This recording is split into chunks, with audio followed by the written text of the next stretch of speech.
So I'm going to share the presentation now that John is going to be going through. Right, so there we are. So I'll pass on my chair to John. John, have a seat. We're looking forward to hearing all the good news.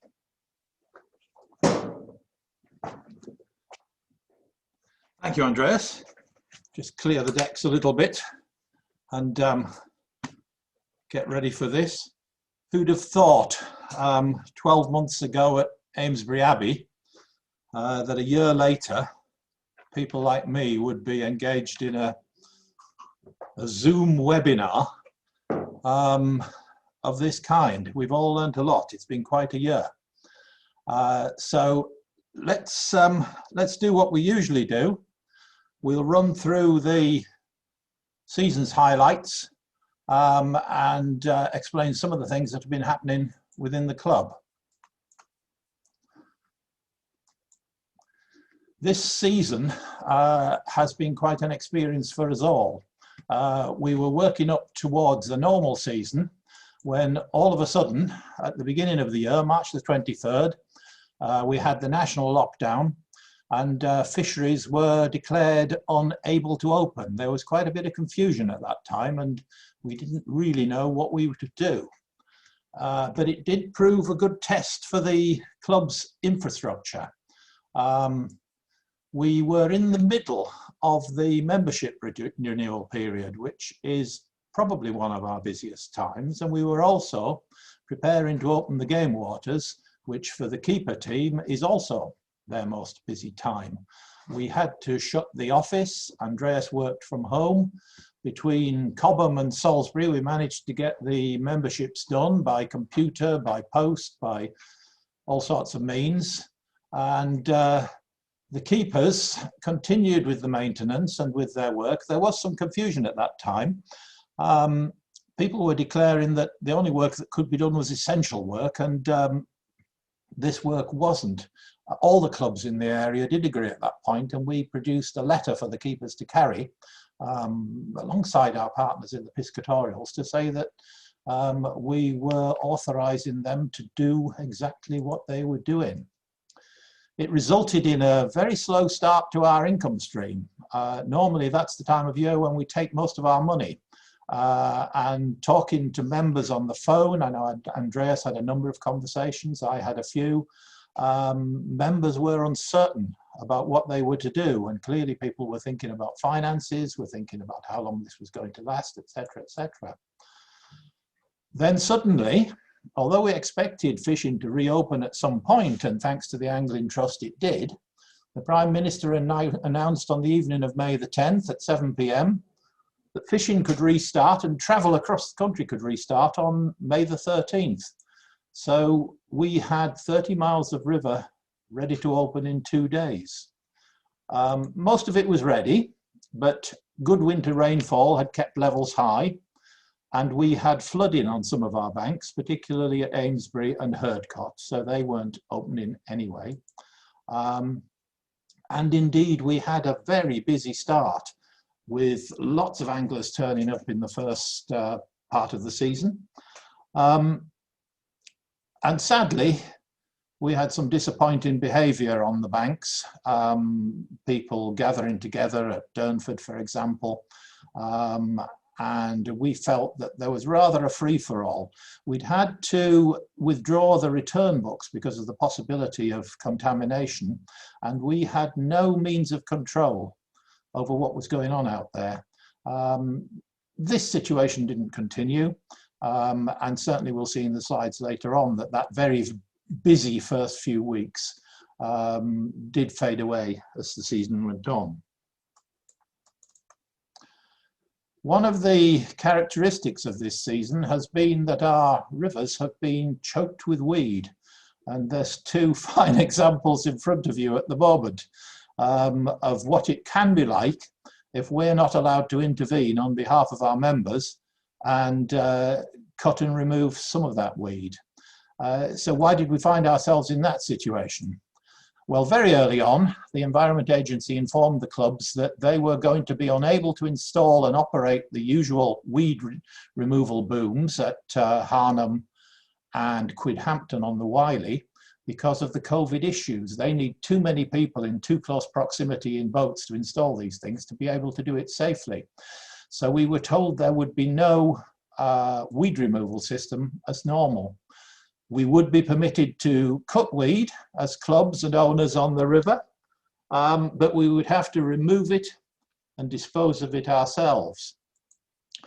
So we did try, with our friends in the Piscatorial Society, a cut and remove, self cut and remove at West Amesbury, which, to be honest, proved costly and impractical. They had to put a barrier in at Moor Hatches. They had a digger there. We were cutting upstream. And before very long, there were panicked phone calls saying, stop, stop, stop. We can't get it out in time. It's all going downstream.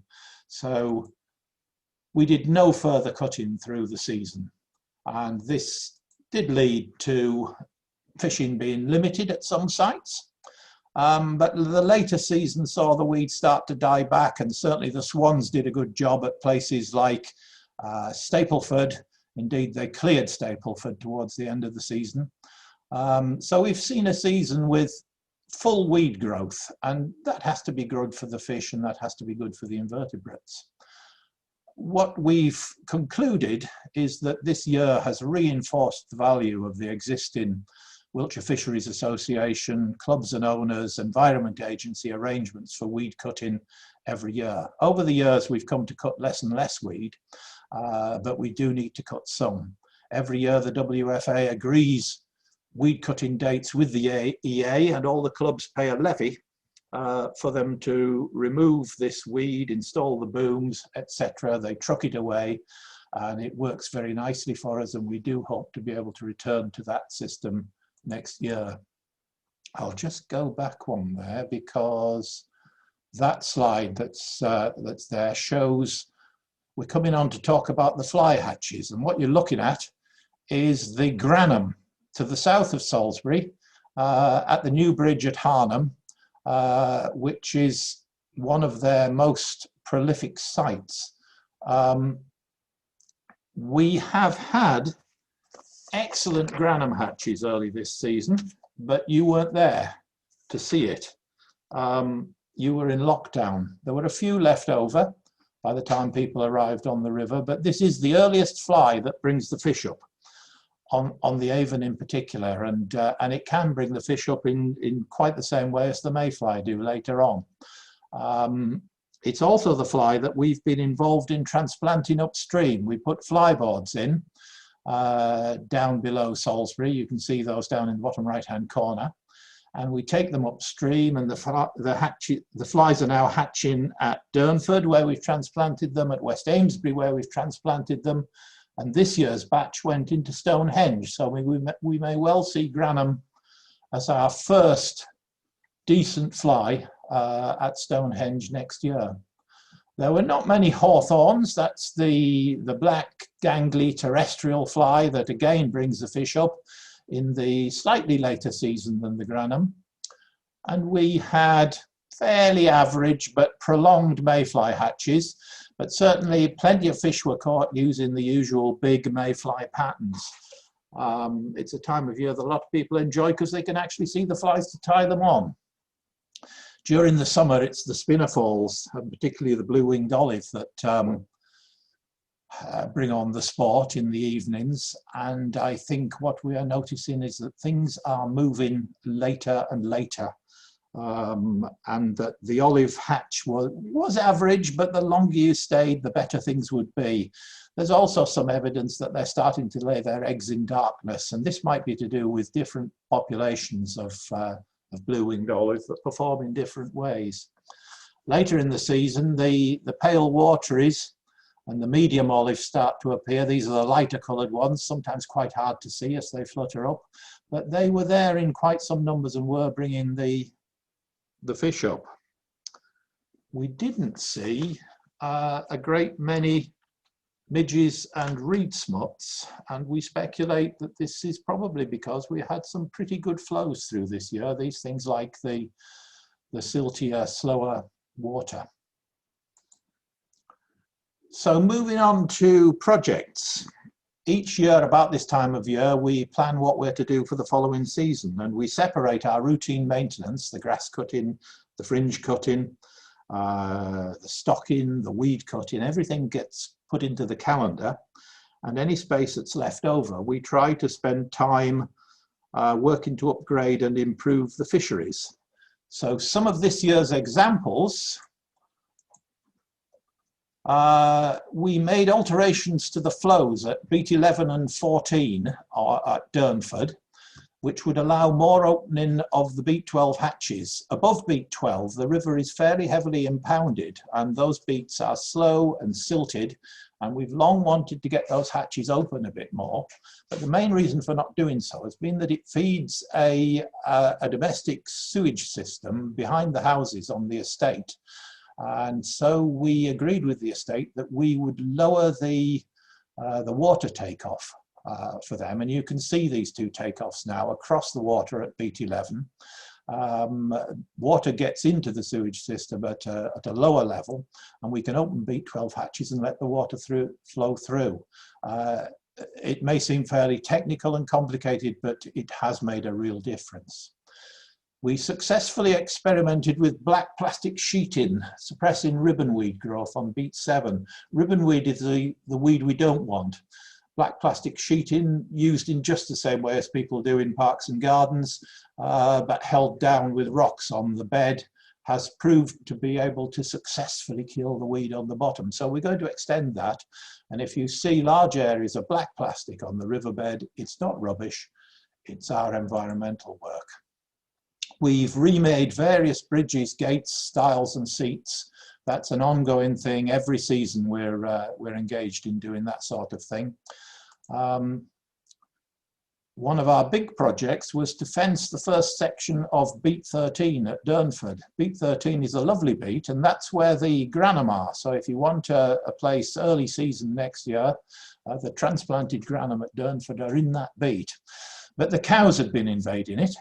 So we'd persuaded the estate that we could fence it to protect it, and we've done that this year down that first section, and we may extend a little bit further up behind the trees there towards the hatches on the lower section of the rest of beat 13. Robert's mentioned we bought the land at West Amesbury, and that included a large stretch of woodland, deciduous woodland, adjacent to the recreation ground and to the river, and a section of wet willow woodland up above, and across at Queensbury a strip of wildflower meadow. We had fenced the meadows last year as soon as we bought it, and earlier this year we fenced the woodland, which protects our beats a lot more from the invasion forces from the recreation ground. And after clearing tons of rubbish, bottles, drug paraphernalia, all kinds of stuff out of the woods, we have been trying to develop it as a wildlife sanctuary. And we've got various volunteers who've been helping us out. A naturalist, Mark Barrett, has been doing some surveys, and we will be posting his species lists on our website from today. He's keeping an eye on things for us. The other thing we've done is to create a return path from the beat through the wood, and you see here the start of the return path, which is just below the wading section, and the return bridge to the river at the bottom by Ham Hatches. You don't now have to disturb other anglers. You can walk back through the wood, and eventually you'll be finding some glades and a lunch site, picnic spot in the wood, which we hope to have going in the next season or thereabouts. West Amesbury footpaths have gradually got wetter and wetter over the seasons, and this is partly to do with our own work in squeezing the river and putting more and more features in there. It's also because this year we had so much weed in the river, it continued to flood the banks, so we spent a lot of time working on the footpaths and gradually raising them from below Ham Hatches to Sleeper Bridge, and we've done from that bottom section is the next section that we plan to do below Sleeper Bridge, sorry, and down through the wood, but that is part of next year's plan. You're now looking at a slide which shows on the left a bare area of riverbank, true left bank, West Amesbury, and on the right a similar area of bare bank with some brushwood inserted. This is exactly the same kind of thing we do for a habitat berm, but in this case it's to allow the bank to re-establish, to regrow, because most of this is erosion from footfall and dogs and all sorts of other activities in and out of the river over the years. We're trying to produce a natural barrier. There's tons of places still where people can enjoy and see the river, but this will act as a barrier and will help natural vegetation to re-establish on that site. At Countess we did a lot of work over a year ago. We had a lot of reeds growing in that section which were making fishing impossible, so we put in some berms and some fishing platforms, and we've this year pulled an awful lot of reed from that section, thanks to Paul Clancy for doing most of that, and there it is piled up on the bank in the right hand picture.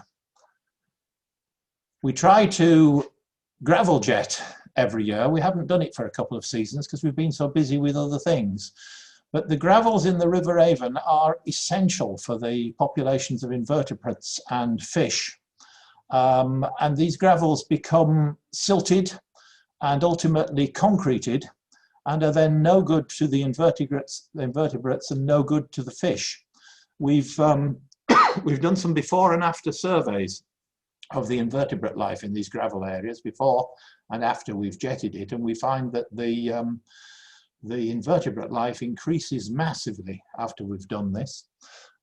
So you will see these brightly coloured areas of gravel within the river, and that's either because we've cleaned it, or at November, this time of year, it might be because the fish are there using it for spawning. So it's quite important that we don't trample around in those areas. We try to keep ourselves into the darker stuff and let the fish have their time. Moving on to the lakes, Leominstead, we've done a huge amount of work. The track's now a motorway. We've resurfaced the track in the car park. We've put a fishing hut down there. We moved the hut from Beat 8. It's more use at Leo. We added some little seats to the platforms because it was quite noticeable that some of our members do need a seat during the day. I need a seat during the day, so we've now included seats on all those platforms. Up in the top right, you see the barley straw application. Barley straw is put into the lake to help to suppress the algae, which cause problems by taking the oxygen out of the water, and this is the cause of our fish kills. So we make up these barley straw sausages, they go into the lake, they slowly leach out chemicals which suppress the algal growth. It's a twice yearly process and needs to continue on into the future. At Hamer Lake, we have a bit less to do there, but we have to cut the weed. It grows quite prolifically. This year it continued to grow even after we cut it because the weather stayed so warm and so bright. We've been trying to control the water levels, and we have successfully kept more water in the lake for a longer period this year. And again, you see the little branches that we've been able to put in on that site. The river stocking policy. Lots of questions about how many fish we put into the river all the time. We've made no change in our stocking policy this year, and that policy is available on the SADC home web page. And at its very simplest, we stock brown trout into areas of poor trout habitat and or heavy angling pressure. In order to declare a stretch, a wild trout fishery, we have to be sure that the environment is right for every stage of trout development: eggs, alvins, par through to adult. We need good gravel for the eggs, and for the very small fish whilst they carry their egg sac. We need quiet, good feeding areas with warmer bits of water for the alvins and the parr, and we need good, deep, fast-flowing lies with plenty of cover for the adult fish. If we've got all of that, it can be a wild trout fishery. As a consequence of that policy, we stock fish into Durnford, West Amesbury, Abbey, Countess Ratfin and Stapleford. All of these are our least satisfactory habitat areas. We stock between 1,500 and 2,000 brown trout each season. For sure there are hundreds swimming about in there for you to catch, but as we get on to the catch returns, you'll see that you don't quite catch enough of them, and we'd very much like you to.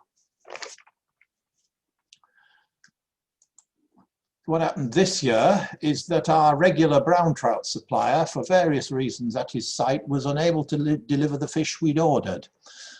So we very quickly had to scuttle around and arrange an alternative supply, and many thanks to Malcolm at Manningford Trout Farm, who's kept us going with some good brown trout this year. We stocked the same fish numbers as we stocked in 2019, and we stocked them roughly on the same dates, maybe a little bit later with the first batch going in because of COVID, but they were there before the mayfly. We didn't tag the first batch. We tagged from the second batch onwards. We didn't tag the first batch because we didn't want to be hanging about too long on the fish farm because of the need for isolation, etc. These stock fish showed up very well in our returns right from the start. Soon after they were put in, they were being caught. We do need to renegotiate our supply for 2021, and we're in the process of that at the moment. There's the recommendation. These are the fish for you to take and kill, and please take them and eat them. Catch returns. Every year we go through our key fisheries. It's quite a rush to get the catch returns sorted out to present at this meeting. This year they're not directly comparable to previous years for a number of reasons. We lost several weeks of data due to COVID. We had 6 weeks missing at the start of the season, obviously. And it didn't stop there. Although people came in a rush, we'll see from the returns that members did slow down their visits to the fisheries, and I think a number of people let discretion be the better part of valour and didn't fish this year. We had electronic returns in the early part of the season to try to prevent some contamination, and these returns were great because they gave us some really detailed information at an individual fisher level. But we cannot be sure that everybody who fished completed a return.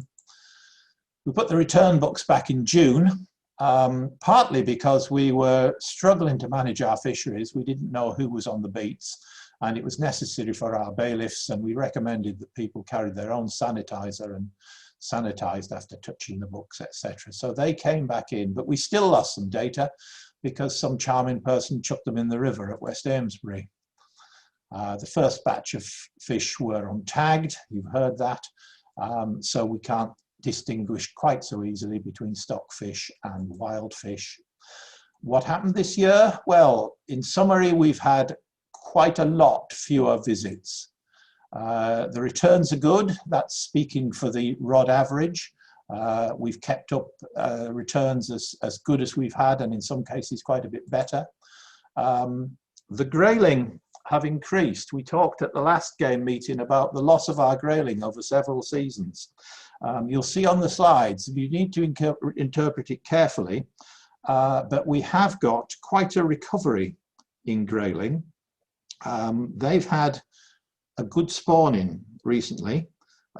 We seem to have bigger specimens and smaller specimens on the river, so we're missing 2 or 3 years. But this year they did well. Grayling spawn late, and they're very dependent on cooler temperatures. They are said to be marginal at these latitudes, and in warmer years they don't do very well at all. The other reason I speculate is that we weren't in the river clumping about right at their spawning time. That may or may not have made a difference, but the absence of anglers is something to seriously think about.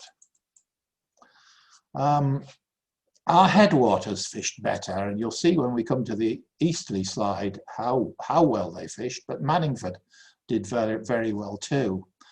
And the final point there comes from the electronic catch returns. We used to say 20% of the anglers caught 80% of the fish. We now know 10% of the anglers catch 50% of the fish. And this says something about skills. The fish are there. They're definitely there to be caught because some members go out and get them consistently. So I think we all need to think about our skills and what it is we need to learn to get as good as some of these others. Let's start looking at the slides. You see immediately that visits at Durnford are right down. Wild trout caught 783, stock trout 232, grayling 585. That doesn't look so good until you realise how few visits there were. And you see that that's actually managed to at least maintain itself. You'll see that even better on later slides. And the important one, the rod average, is just about as good as it ever was. Moving to Lower Woodford, visits right down there, but look at the grayling, 151 grayling in 2019, 115 in 2020, but with only 381 visits compared to 562. So that's a real increase. Stocked fish caught at Lower Woodford are the ones we stock into Durnford. We don't put them in from the Woodford bank, but they can easily swim upstream or swim across from Durnford. So there's always a few there. And the rod average is better than last year. West Amesbury visits are right down. We didn't open the lower part of the fishery in the early part of the season. It was flooded, so that affected the visits. Look at the grayling, same applies. Very many fewer visits, same number of grayling caught. So obviously more grayling around. Catch returns up, looking good. Stonehenge, here we see the catch returns go down. But I do have a statistic directly from the horse's mouth, so to speak, from Chris, our bailiff there, and he tells me that since the trout season finished, we've had 21 visits for 134 grayling. So there again, the grayling are showing. We can add 134 onto that 258 for the last month. One stock trout, if there was a stock trout there, it wouldn't have been one of ours. It swum up from the snake bend below, or it swum down from the services dry fly up above. The rod average there is quite low for Stonehenge. It's been very good for a long time. And I think that reflects a few years poor results with grayling, 2019. And I think it also reflects who's been fishing there. I keep saying it's the rods themselves that can make a difference. Stapleford and Druids, fewer visits, very many fewer visits. Rod average okay. We didn't put any trout in there this year. We normally do stock that beat, and we will do again this year. But if there were 8 stockies, they were dowers, or they may have come from the previous year. We had an unfortunate experience with some fish becoming sick there last year, and we didn't want to repeat that exercise and upset our neighbours. The grayling are down, but compared to the visits, again, not too much of a problem. Wiley at Wiley, enjoyed by 92 members. Wild trout fishery, 3 stockies caught. Again, they weren't ours if they were. Grayling staying the same, even though the number of visits was well down. Rod average up. And here's Eastleigh. Eastleigh is our beat at the very top of the Wiley, which we fished for 3 days in the year. Considering that other beats have been quieter, Eastleigh has been well used this year with 364 wild trout and some very nice specimens taken from that beat. And look at the grayling. They are right up for a total of 451 fish caught and a 4.51. That's a surprisingly close number to the one above it, but 4.51 per rod visit. We know who went to Eastleigh. We've got their names in the book and we've got their returns from the earlier days, and we think that 4.51 reflects a handful of anglers who we know very well and whose scores are always good. Bullbridge, no stock trout at Bullbridge. Sometimes we do get them there. They come down from stocked fisheries higher up the Nadder, but none this year. And we do know that the stocking in the Nadder has been less. Quite a lot fewer visits, not so many grayling on the Nadder, but 2.16 on the rod average is good. Barford St Martin, our little fishery, my home fishery, stock trout, any there come down from Herdcut. Members enjoy catching those. Grayling up, we don't catch many there, and the rod average staying much as it always is. Homington is our new fishery, new in 2019, and we thought it would be quite a difficult fishery, and indeed it is. Crystal clear water, quite a small river, but look at the results. 91 visits, 172 wild trout, 37 grayling, some very good fish caught from that small water, and a rod average of 2.3, I think is exceptional for a beat like Homington. And it's a beat that we would want to protect, and we would never want to see it being overused, frankly, because these wild trout beats are very susceptible to angling pressure. The totals, look at the drop-off that we've had, and this reflects the loss of the first 6 weeks and the more cautious approach to fishing that members have shown. But look here at the grayling. 2,305 grayling caught with only 3,500 visits compared to the 2019 figures do show us that they've recovered pretty well. And a rod average of 1.73 beats last year, and that's all that we really want to see. We show this slide each year because we hear a lot about the good old days.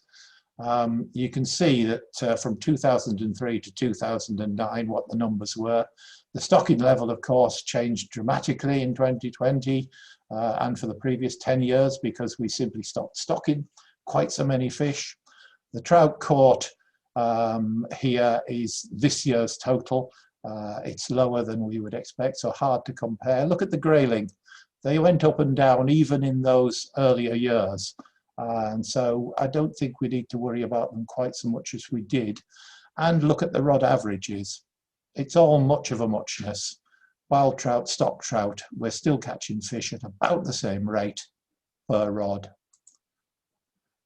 And every year we get some real quality fish caught and reported. The one on the left was taken by Andreas.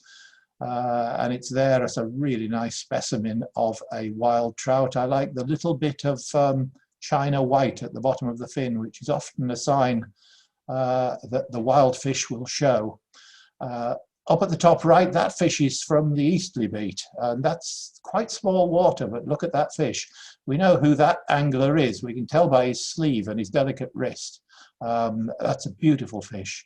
And the 6-pounder in the bottom right is a Durnford fish, probably a stocky, maybe one of ours, maybe one from above, but he's found some good living somewhere on the Durnford beat to get himself to that size.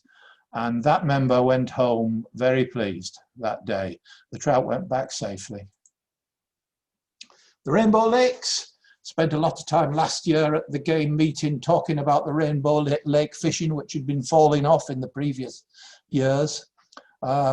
We've seen a good recovery in the fishing at the lakes since the plans we discussed at the last game meeting and the discussions that we continued on our forum. Earlier this year and the back end of last year, we changed the stocking practices and altered things quite a bit, and catch rates improved. We did close the lakes in the summer as the temperatures rose. The water got really hot this year. We recorded temperatures of 25, which is pretty much enough to kill a rainbow trout. We reopened on September the 1st.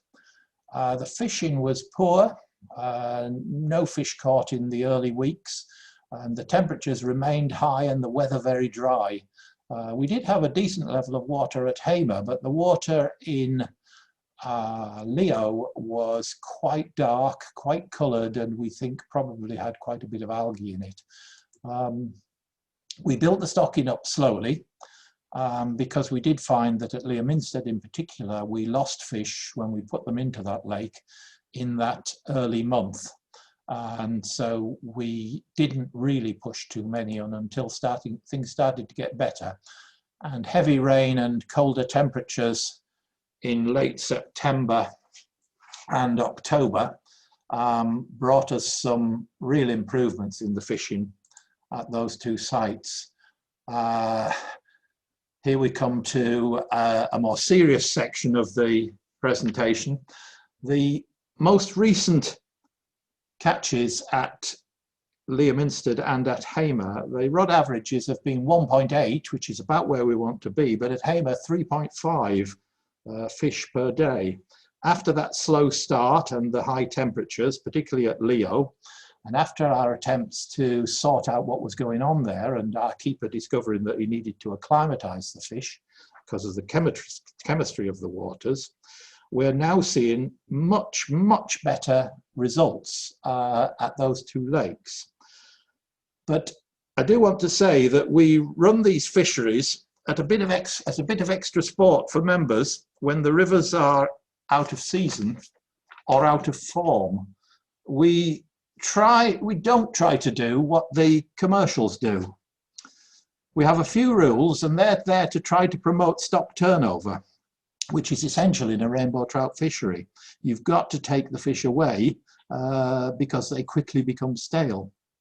We balance those rules against our stocking costs and our inputs. When the fishing is good, it's possible to pull in plenty of fish. Recently, numbers of fish caught have been up to 16 in a session. And because of the way we do things, members have been able to return within a very short time and catch another batch of fish. No commercial fishery would permit this. We will end up with a famine and feast situation and a lake full of pricked, hook-shy fish, providing no sport for our members. We've no wish to make any more rules than are necessary. I always say that, and it's true. But we may have to if we find ourselves continuing as we are. So please, limit your total to 5 on those red letter days. Leave fresh fish in the lake for other members coming along behind you. Kill your first fish, take 2 fish if you want, catch and release, stop at 5. Please ensure you leave some fresh fish for other members. Those notices are now posted at the lakes. Our rainbow fishing at the 2 lakes comes out of your £280 fees. We don't charge anything extra for it. Its total cost to the club, I've just been talking to Andreas earlier, is in the region of £25,000 to £30,000. We would love to see it enjoyed by more game members than currently enjoy it. What would 2 fish and all day catch and release cost you at any other site? It's a real bargain. So please do the decent thing, exercise restraint, stop at 5. Moving on, COVID continues to create uncertainty into 2021, but that news about the vaccination is fantastic. And I think it looks as if we'll be fishing in the next year. And we certainly feel that we will have a strong club going forward. We invited 135 names from our associate waiting list and 31 from our local waiting list this year to keep our total at around about the 1,500 mark. Which we're trying to do now to put some something into trying to reduce fishing pressure on the waters.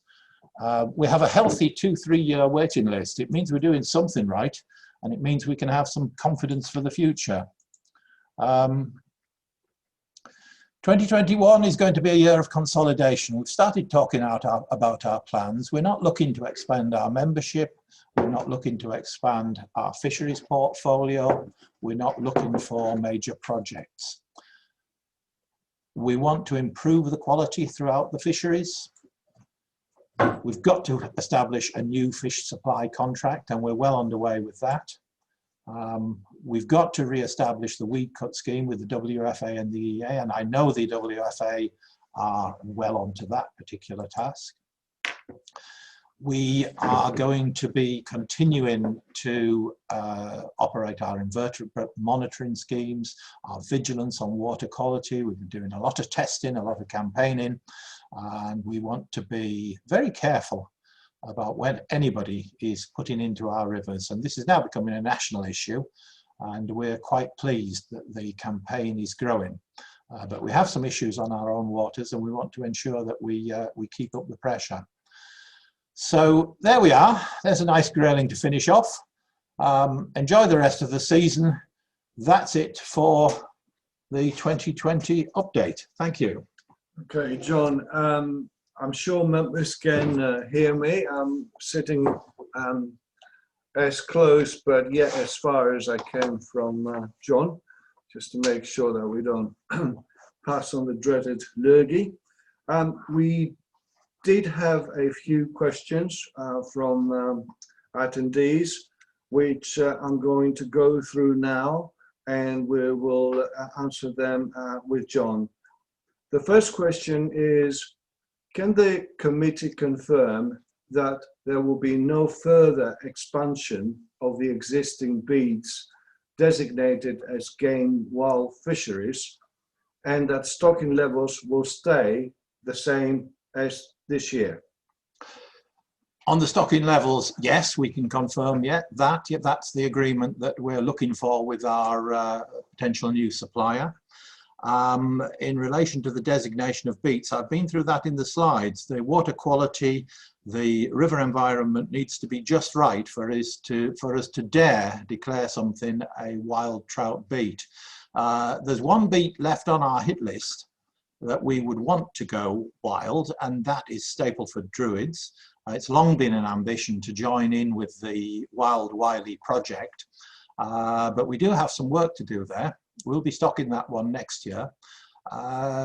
Frankly, most of the other areas that we now stock would require such a level of investment in terms of river engineering, removal of structures, importation of gravel, to make any real difference to the environment.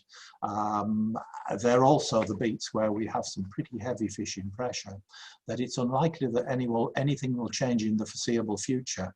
I don't think we're going to see that level of investment into the rivers from government as we've had in the past, and what we can do we'll be able to do out of our own resources. So I think we can fairly confidently say steady state on the stocking, steady state on the designated beats, hopefully with the exception of Stapleford at some point.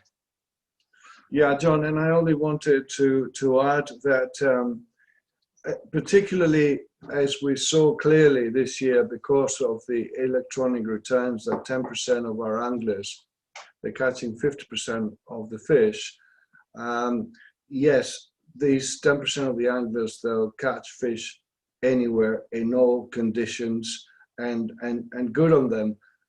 However, we're managing a wider base, and we just need to make sure, although it's not an entitlement, somebody who comes to fish to be expecting to have a brace, 2 or 3 fish, I think it is a fair expectation.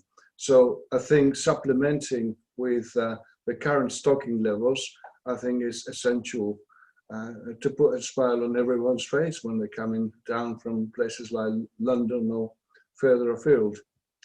The next question is kind of similar, along the same lines. It's with regards to number of fish caught, and it says, would the committee consider a catch limit per visit on wild fisheries?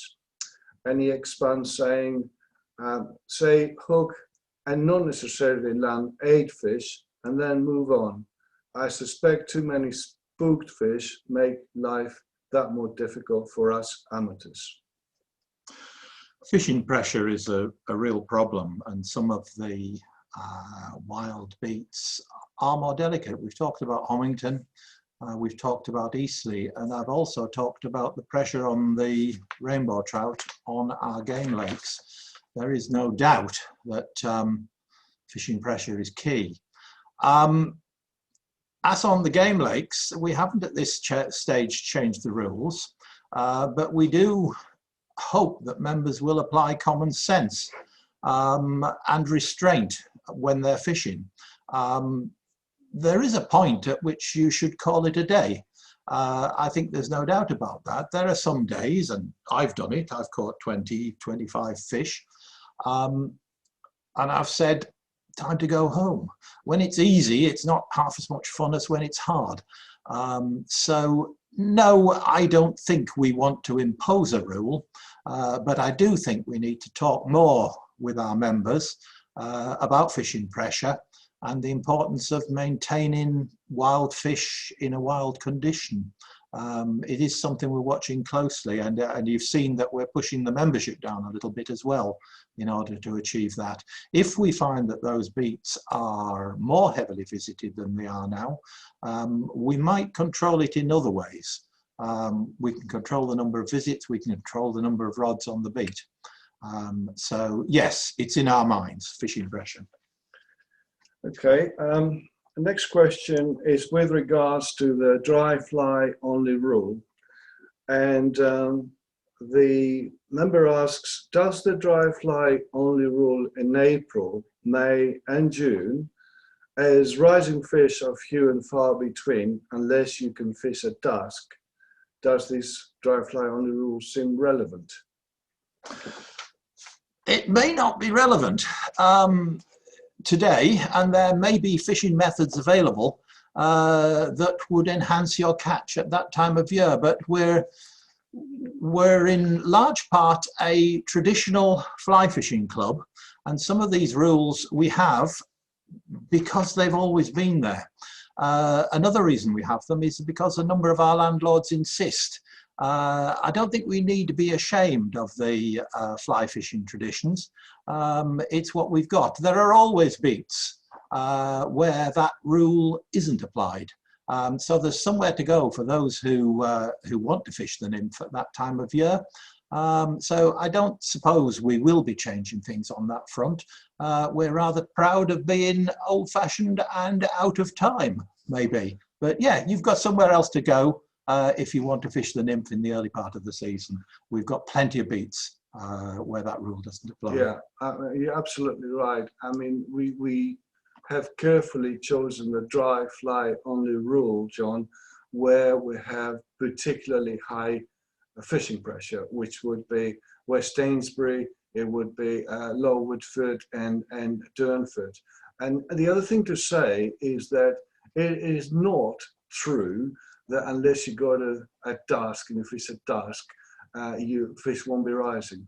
Because as we know, in the early part of the season, certainly April, when Granum are out and when the last Acolytes are out, the best part of the day is during midday, where some members will go to the pub and then, you know, miss the hatch, which may be happening in the hours between 12:30 and 1:30. So, and varies from fishery to fishery. It's more of putting the effort to understand what drives the fly hatches, where they are, why they're there, and can find out where the food is, where the rising insects are. You know, I often have members that will come in the early part of the season and they say, "Oh, I'd like to fish bit 11 at Durnford," and I'll say, "Okay, that's your choice. It's fantastic, but do not expect anything to happen today." He says, "Well, why is that?" "Well, because that's a fantastic fishing beat for the mayfly, but it's absolutely useless in the early part of the season because Granum and last Acolytes will simply won't go there." So it's a case of really putting the effort or understanding nature, understanding where the food is, and that's where the trout will be. and it can be as localized as if you miss a hatch. I mean, sometimes it happens that somebody will be fishing, let's say beat 3, the hatch will be right next to him on beat 13, or he will be on the same beat, but he failed to notice that the swifts and the wagtails, they were flying across the river, picking up the insects, and he simply concentrated on where he was fishing. So there's a lot more. It's really trying to understand all these intricate details, which makes our traditional fishing most exciting. The other question is related to weed growth, and the question is whether the weed growth has been prolific due to the hot summer or because of agricultural fertilizer pollution. We don't know. Weed growth in the Avon and similar rivers is one thing we do know about it is it's pretty unpredictable. One year we expect it to be there and it's not, another year, and it's growing everywhere. No doubt the higher levels of phosphates and other chemicals in the river do impact on that growth, but equally the lack of flow and other reasons keep the rate down. I think what we've seen this year is what we would have seen any year if we didn't cut it. There are big weed years and smaller weed years. Actually, this year hasn't been quite as big as some. We certainly were reminiscing about some weed at Stapleford and on other sites, which we'd had to cut through in previous years. And this year hasn't been so bad. I think we've got away with it lightly. The other thing that hasn't happened this year is that the ribbonweed hasn't taken off. That may be because of flows, because it's a still water weed and it doesn't like the faster chalk stream conditions, and that's the weed that throws up the things like onion tops in places like Beat 9 at Durnford. We haven't seen that this year. Normally we have to go through cutting them by hand, and so that weed has stayed down. So ranunculus is a mystery. We confidently expect that we'll have plenty of it next year, and we'll be engaging in weed cutting in the usual ways. We look forward to it. Okay, and I just want to add, John, that yeah, the two most important factors behind weed growth, it is velocity and sunlight. Last year we had the earliest recharge of the aquifers as early as December, early before Christmas. The river was full, the flows were extremely good. There was plenty of sunlight, whilst we were in COVID, March and April. So in a way it was expected, but like you say, you can't predict where it's going to be. Where you saw it last year and everything seems good for this year, Beat 1 and 2, for example, is an example. You don't see them. So it is a mystery. Next question is, there's a couple of questions that are grouped together, and they're with regards to virtual meetings. And a member is saying, given that we have now become used to online meetings, would it be possible to continue with the online elements in future meetings, particularly for those of us who find it challenging to make face-to-face meetings? And a sort of a similar question is, can you comment on plans for the AGM? I think, if I may say, the whole virtual reality and various advances with Zoom meeting, etc., and the way it has really changed our lives. COVID's changed our lives, and the whole way of working has changed. So I think it's something that definitely will come back to members with regards to the AGM. We need to find the right format, and also we need to explore a better way of reaching out a lot more members. Physical meetings, I mean, the way we used to, they're very, very important because, you know, you will, it's the socializing aspect, is the face-to-face element, is the corridor conversations. But I think it has to be a combination perhaps of both. Yeah, I wouldn't want to say any more than that. I think we've learned a lot. The fact that I'm sitting here engaging with you all in this way is absolutely incredible. When you think back a year, I still want to go on with our face-to-face meetings. I think it's very important, yes. But we can try to import the technology. We've bought a few bits of kit this year that we've not previously had, and we've learned a lot about using the systems. I did notice tonight that one of the bits of kit we were using was a small piece of paper folded at 90 degrees to blank the camera, which seemed to be slightly old-fashioned technology, but we're getting there. So yes, I think it has a part to play. And as for the AGM, it is potentially a problem. We may or may not be in a different situation by the time the AGM is due. We may or may not be able to delay the AGM slightly into next year and carry on as we did. We may be considering a similar Zoom webinar style of meeting as this. All that's yet to be worked out, but it could be something that we do. Yeah. Next one is for you, John. I'm fully qualified to answer this one. What plans are there to replace Rutphin Lake for game members residing north and east of Salisbury? It is very much missed. If we could find a suitable water within the area, then we might consider another game lake. I mean, we are conscious that those two lakes are where they are, down to the south of us, and indeed that means that servicing them is more of a problem. As far as I know, there is no suitable water available, and if it is, you can be sure that some commercial outfit will be after it. We also know from our experience at Rutphin that these lakes need to be good to sustain rainbow trout in the climate that we now have. So it isn't just any old pond that we're looking for. We've had lakes at Tucking Mill, we had Rutphin.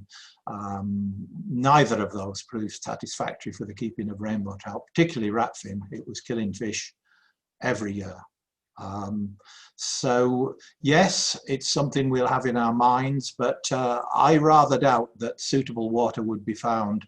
A decent spring-fed cool water lake close to Salisbury is going to be a commodity that's well sought after. But yes, we can keep looking. Okay. The next one is with regards to Environment Agency's pollution monitoring, and it says you've talked about the Environment Agency in relation to weed cutting. Has the EA done their job in our area on pollution monitoring? The answer is no, if I can be very, very blunt. Not as much as would have liked them to do. We are in our catchment area, and I would say not only as SADC, but together with other club members of the Wiltshire Fisheries Association, we are admittedly at the forefront of the water quality measurement. We have been doing fingerprinting, invertebrate fingerprinting over the last 6 years. We have a robust database which shows all the insect trends and also that reflects the trends in the water quality. The Environment Agency, as you all know, they're starved. They don't have enough budgets, and they have lost a lot of significant expertise. So in essence, I can say we're complementing what they're doing, but the monitoring, it is insufficient.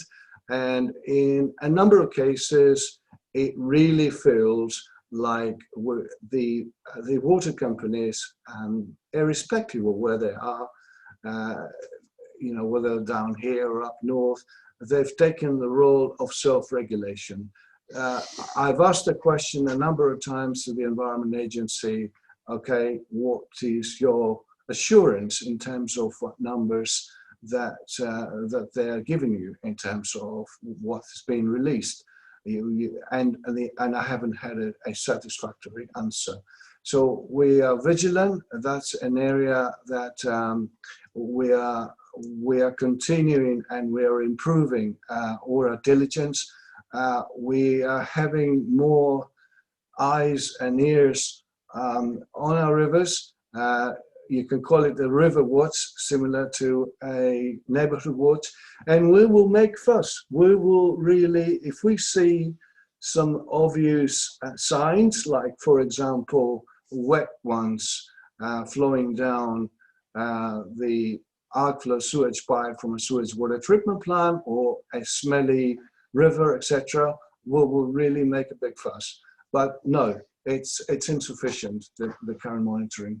The individual Environment Agency officers at the local level are extremely helpful. Absolutely. And extremely supportive of the club. Yep. But the EA has been cut to shreds financially, and also its main handicap is that the government has moved towards a light touch regime. Monitoring has shifted to the water companies. We get what we vote for. We've voted for deregulation. We've voted for these light touch regimes. The EA has been sized accordingly. So don't blame the EA. You have to start passing that blame to a much higher policy level. It's a product of people who think that the water companies need freedom to act as they will. Yeah. It's a highly political issue. And fuss needs to be made at that level. Thank goodness for organisations like Angling Trust, Salmon and Trout, who are now starting to make all that noise. And indeed, noises made on bathing water by surfers, etc., etc. There's no question. I would like to see the day when we look back in horror at the thought that we threw our sewage into rivers, as we do. Yeah. And John, the other thing to say is that comparing it to, say, about 10 or 12 years ago, at least now the picture at a higher level, at a decision level, with the formation of the all-party parliamentary group, and underneath the Chalk Stream Action Group, which is going to be chaired by Charles Rainsley Wilson. There's a lot of movement which is happening at a decision level. That's a government level. So we need to support this movement, if you like, with actions on the ground. So it's important for us, and that's what we're trying to do. We need to link the real picture, what's happening out here as we see it as anglers every day, with what's happening up there, to enable them to take the right decision. But I'm with you. I am a skeptic. We will fight to the bitter end, but it's not something that's going to change overnight. There's a question, will the webinar be available online to view after the session closes? The answer is yes. It's being recorded, and we will have Bill, who will package it in the right format, be it YouTube or whatever. It's too technical for me, and then it will become available at some later stage for the membership. Another question here is, members asking, how easy will it be to get a path to more hatches from Sleeper Bridge? Not very easy at all, but it can be done.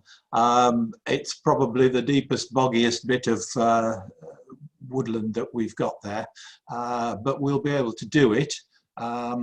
We will need to open up the woodland canopy quite a bit. We'll put that wood into the boggy areas. We'll then chalk it over as we've done higher up.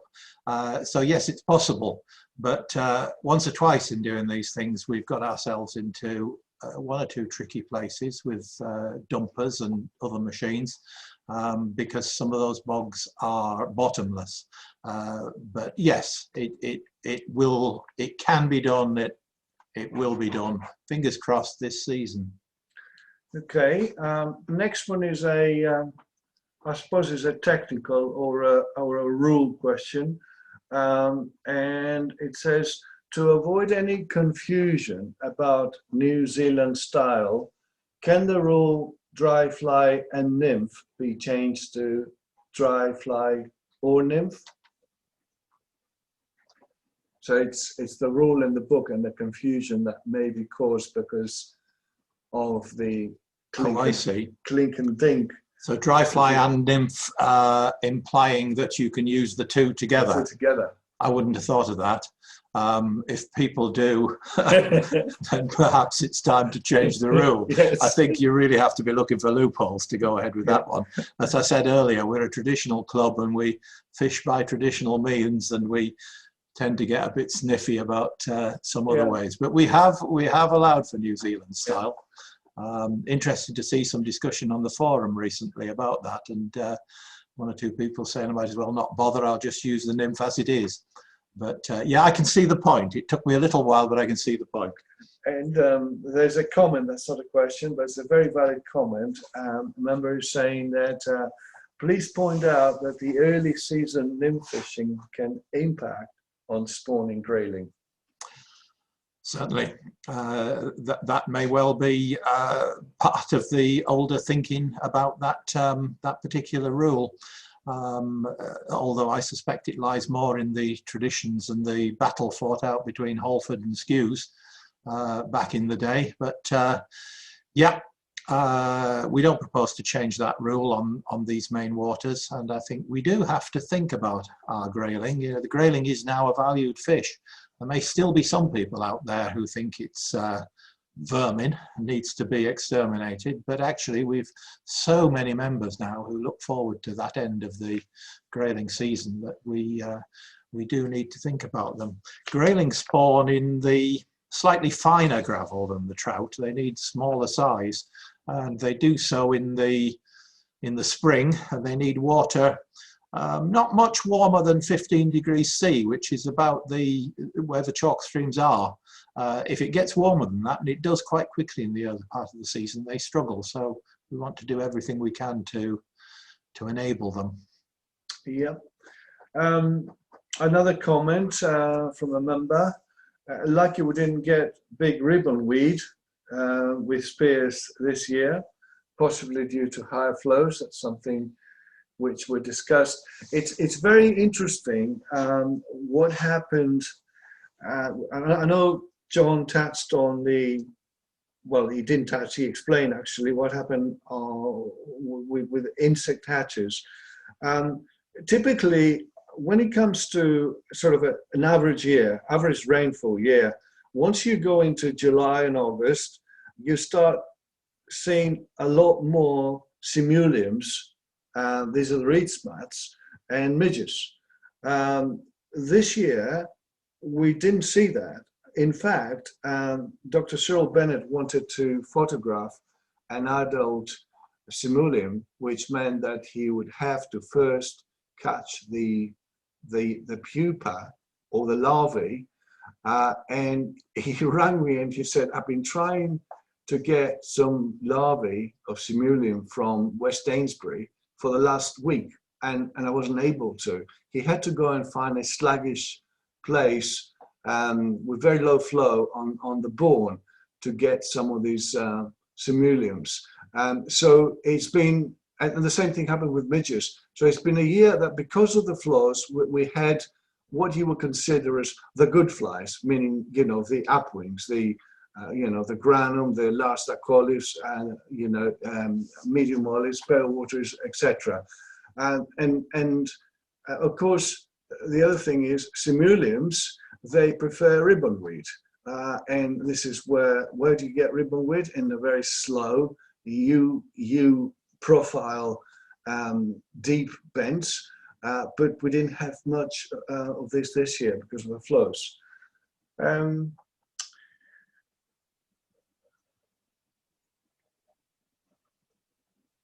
Another point is with regards to, that's a comment by a member with regards to our discussion on weed growth, and you can never really tell where the weed will grow. And this year, Stapleford was absolutely choked with weeds, but there was no weed whatsoever below us in the Wilton Fly Fishing Club. Interesting. Yeah. That's right. Yeah. With regards to the question on virtual meetings and streaming, etc., I can see that Bill has put a comment that there is a possibility of live streaming of game meetings in future if Abbey, for example, Abbey's where we hold our meetings, have good broadband links. So it's something that you can have. You kill two birds with a stone, really. You've got the locals, whoever can attend, and then there's live streaming, which is something that we really need to look at. I'm the first one to sometimes, well, a lot of times, be critical of technology, but when it works, it's not bad at all.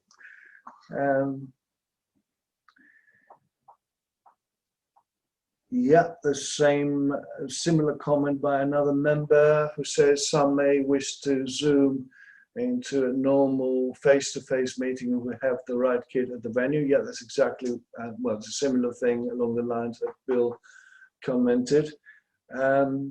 So someone, his name is Keith, I need to find out who he is because he's just managed to raise my blood pressure asking the question, is Tenkara acceptable in the traditional sense? I'll ask you to John. I get pretty emotional when it comes to that. I shouldn't feel safe sitting here with that question being asked. No, it's not acceptable. It's not something that we've wanted to promote within the club. It's a style of fishing that isn't really about what traditionally and has historically been done in the chalk streams. And I guess that's all I'd want to say about it. We made a rule about it a long time ago and we stick with it. Yeah, I mean, the only thing to add is going back to the early 1990s, I was doing my real job at the time, and I had a Japanese colleague who was a fly fisherman, and that's the first time that I heard the word tenkara in a Japanese pronunciation, tenkara. And he went on to explain that that was something which was invented in Japan with bamboo collapsible rods by Japanese professional fishermen on the island of Hokkaido. And everything that was caught, which was barely 6 or 7 inches small trout, they were put on skewered and barbecued there and then. It's a lethal method. It's a very effective method. If I was using it when I was fishing the mountain streams back in Greece, yeah, it would be deadly. And I think that's something that, you know, it does not have a place, particularly if somebody catches a nice wild fish of about 2 pounds, and then he has to run downstream trying to get to land the fish, whilst there's somebody waiting patiently stalking a trout in a relaxed way. So the answer is no. And the truth is that if any method is allowed, catching trout is easy. Much of the tradition and history of fly fishing is about making that a slightly more refined, more difficult task, and indeed bringing some specific arts and crafts to the job of catching trout. If we wanted to catch as many trout as possible, we'd chuck maggots in. That would be the way to do it. And we've refined ourselves to a point where we make catching of trout in a very specific way the highest point of our craft. And that's where we want to stay, really. Another question is, can we have more beats opened for winter grayling? I presume it's meant here and perhaps elsewhere. Uh, that's a difficult one to answer immediately. We open enough beats for the level of the fishing pressure, and we open those beats that we're not bound by obligations to our landlords to shut down at the end of the trout season. If we found that there was much more pressure than there currently is for grayling beats, then we might be able to reconsider that. But we've got quite a number open for the time of year, and certainly when we're out and about, we don't find them packed. Okay. The next question is perhaps more for me to answer is, do we know the age profile of members and what is the male and female split? I haven't done a data query, something that I could do, but I do have a rough idea. I mean, we do have a lot of female members, either husband and wife or single women, etc. I meet them, I talk to them. I don't know the exact number, and I would say the average age. We are certainly, we have an aging membership, and that is a fact along all the clubs in the area and beyond. I wouldn't say that we would be close to sort of the senior 65 years of age bracket. I would probably say we're around the 50, 52 years of age. And the reason is because of our affordability. When I look into the new members that they join in, there are a lot of members that they're in the sort of the 30, 40-year-old category. And these are members that these are anglers that they're family men, they're in the beginning of their career, but they still can afford to spend the time to even go and fish 2 or 3 times a year. So it's the affordability which really helps us. And of course, that's something that is very dear to us, and that's the non-for-profit status of the club and the purpose to be a community club will remain.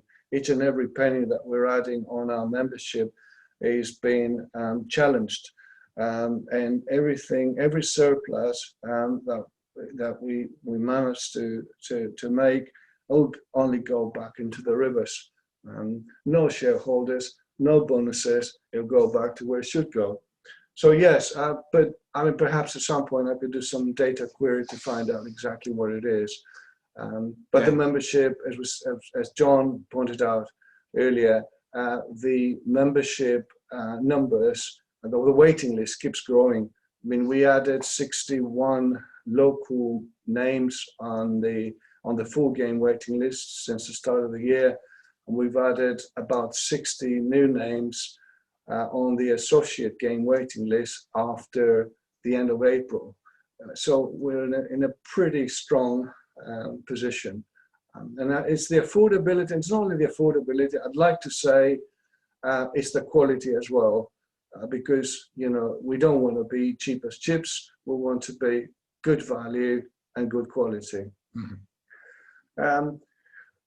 A comment from Bill, our administration and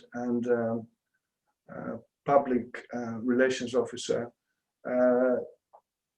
I don't know if you know, or some of you would know, we do have a fantastic database which is unique in the country, which has got all the photographs of our invertebrates in our rivers, in the chalk streams, and in both the nymphal stage and the adult stage.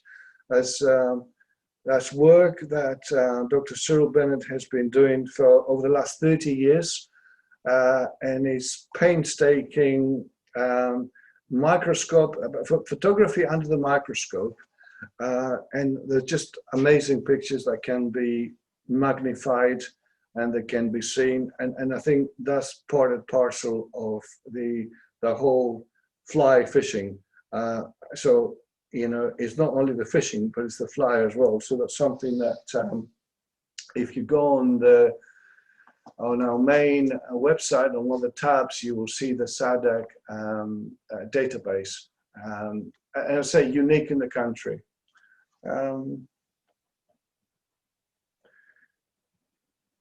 Right.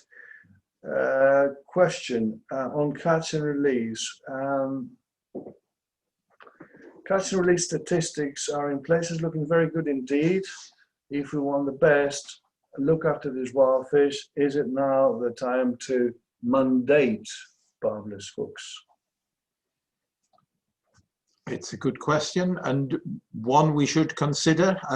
As I keep saying, we don't like making too many rules. We like people to come to these conclusions themselves. Barbless hooks may well be one of the ways that we go.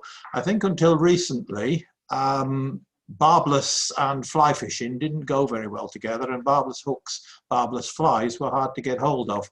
I think that's changed, and I think there are now plenty on the market, and increasingly it may be something that we can be thinking about. Yes. Okay. Next one is with regards to a life membership. Is there still a lifetime membership option at renewal time? The answer is yes. I'm just reading the membership rules. Life membership at a cost of 10 times the current annual standard subscription, so i.e. the £280, is available to current members of 5 consecutive years standing who are aged 66 years or older. So if you are 5 years already a member of the club and you are 66 years old or older, at the cost of 10 times the annual membership, say 2,800, yes, you can become a lifetime member. Next question. I'm an associate life member and I haven't been able to fish this year. Am I allowed to course fish on those waters? Absolutely. Yes. Absolutely. Yeah, the game fishing membership includes all the course fishing. It's a club membership, and we see it as additional to the cheaper course membership. So yes, all the course fishing waters in the book, obviously given the different seasons and rules, etc., but all of the course fishing is available to all of the game fishing members. Okay, I do have a salmon specific question, and that comes from the Test and Eating Association report that more salmon came up the test this October than in the whole of 2019. Do we have comparable figures for the Avon? I don't have any comfortable figures. I mean, we find that our members, they're predominantly, I would say 90% trout handlers. The one thing that I do know is that speaking to members who fish the waters below us, Summerley, etc., yes, there have been a lot more salmon seen coming up this year. I understand the nap mill counter has been pretty active, but I don't know the actual numbers unless I ask the Environment Agency to. And the other thing is salmon. The salmon fraternity, they're probably, you know, more difficult to gauge. And the Barbel Society, they won't tell you really. I have to extract the information. I don't want to give too much away. No, we don't have the actual figures, but we can find out. No doubt it will be being recorded by the Nat Mill fish counter, and we can get that information at some point. We do have two thank you messages which I would like to read. Thank you for a superb and informative Zoom presentation. I'm truly grateful to you guys, and particularly to Andreas for saving our sanity in 2020. I don't know what I've done. Probably we're all trying to do our best. Sometimes we win, sometimes we lose, but the intention is good. But thank you for the comment. And Paul Blything, could I please offer a heartfelt vote of thanks on behalf of 1,500 of us whose hobby is to go fishing anytime we like, to those of you whose hobby is to work on the rivers to provide the superb array of beats to enable us to fish. Well, thank you, Paul, for your comment. Thank you, Paul. You're welcome. Okay, I think looking through my notes, I think we have answered all the questions. It remains to thank you all for participating. I think I see now that some of the members have dropped out, but we reached 116 participants. Thank you for those who joined. Thank you for those who made it to the end. And we will, as I said, we have recorded this game meeting, and I will let you know once it is ready to be shared. So guidelines for those who are going for grayling fishing, and stay safe. Thank you, and good night from here. The rain's beating down on the cart shed roof, so it'll be filling the river, which is what we all want to hear. I'll get out of the way whilst Andreas administers things.